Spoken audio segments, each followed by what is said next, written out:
कहानी की शुरुआत होती है और हमें हमारी हीरोइन को दिखाया जाता है जो कि अपने बेटे के साथ होती है और एक टारगेट फिक्स करने में होती है। तभी उसका बेटा पूछता है कि मम्मी आखिर टारगेट है कौन। तभी हमारी हीरोइन कहती है कि देखो बेटा, मेरे पास उसकी फ़ोटो तो नहीं है पर मुझे पता है कि वो एक सूट में आने वाला है। फिर वहाँ पे एक कार आके रुकती है जिसे देख के हमारी हीरोइन के तो होश ही हो जाते हैं और वो कहती है कि वाह, ये कितनी प्यारी कार है। फिर उसका बेटा सोचता है कि मम्मी हम यहाँ काम करने हैं या कार देखने। तभी उस कार में से हमारा हीरो निकलता है और हमारी हीरोइन कहती है कि यही है हमारा टारगेट।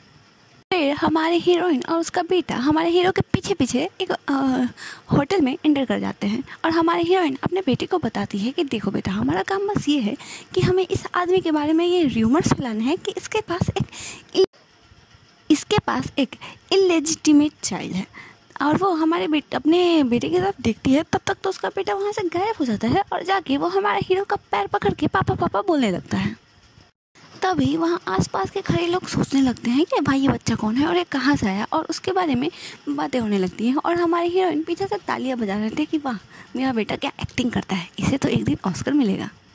फिर हमारी हीरोइन भी इस नाटक में 4 चांद लगाने के लिए वहाँ पहुँच जाती है और उसे पकड़ के पूछती है कि तुम्हारी हिम्मत कैसे हुई हम दोनों को ऐसे ही छोड़ देने की। तभी जब वो इस हीरो का चेहरा देखती है तो वो कहती है कि हे भगवान, ये तो मेरा एक्स बॉयफ्रेंड है।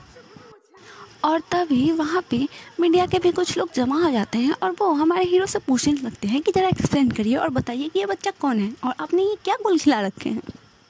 और वो हमारे हीरोइन के भी फ़ोटो खींचने लगते हैं। तो हमारा हीरो अपनी हीरोगिरी दिखाते हुए हीरोइन को वहाँ से लेकर बाहर जाता है और फिर वो हमारी हीरोइन और उसके बच्चे को अपनी कार में बैठाता है और कार को वहाँ से स्पीड में लेके भाग जाता है ताकि कोई भी उसके पीछे ना आ सके। और जो कि हमारा हीरो कार को बहुत ही ज़्यादा तेज़ी में चला रहा होता है। तभी हमारी हीरोइन उसे कहती है कि तुम पागल हो गए हो क्या, मेरे बेटे को मोशन सीखने से ज़रा धीरे धीरे कार चलाओ।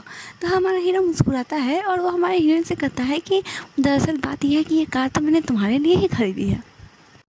और हमारे हीरो के ऐसे बातें सुनकर हमारी हीरोइन के लिए तो समय जैसे रुक सा जाता है और वादियों में गाने बजने लगते हैं। तुम बने एक दूजे के लिए, हम बने तुम बने एक दूजे के लिए। फिर हमारा हीरो अपने उस हीरोइन के बेटे को एक टैबलेट देता है। उसे कहता है कि बेटा, जरा तुम कार में बैठ के गेम खेलो, मैं तुम्हारी मम्मी से कुछ वार्तालाप करके आता हूँ। फिर हमारे हीरो हीरोइन कार से बाहर आते हैं और हमारा हीरो हमारी हीरोइन से पूछता है कि तुम प्रेग्नेंट हो गई, मुझे छोड़ के भी चली गई और मुझे अवॉइड भी कर रही हो, आखिर ऐसा क्यों। तो हमारी हीरोइन कहती है कि मैं तो बस प्रेग्नेंट होना चाहती थी, शादी नहीं करना चाहती थी और इससे तुम्हारा कोई लेना देना है नहीं, तो मुझसे ज़रा दूर रहो। फिर हमारी हीरोइन वहाँ से जाने लगती है। तब वही हमारा हीरो उसे पकड़ के रोक लेता है और उसे बताता है कि देखो, मैंने ही तुम्हें यहाँ पे बुलाया था और तुम्हारे लिए वहाँ पे वेट किया और ये सारा तमाशा मेरे द्वारा ही करवाया गया है।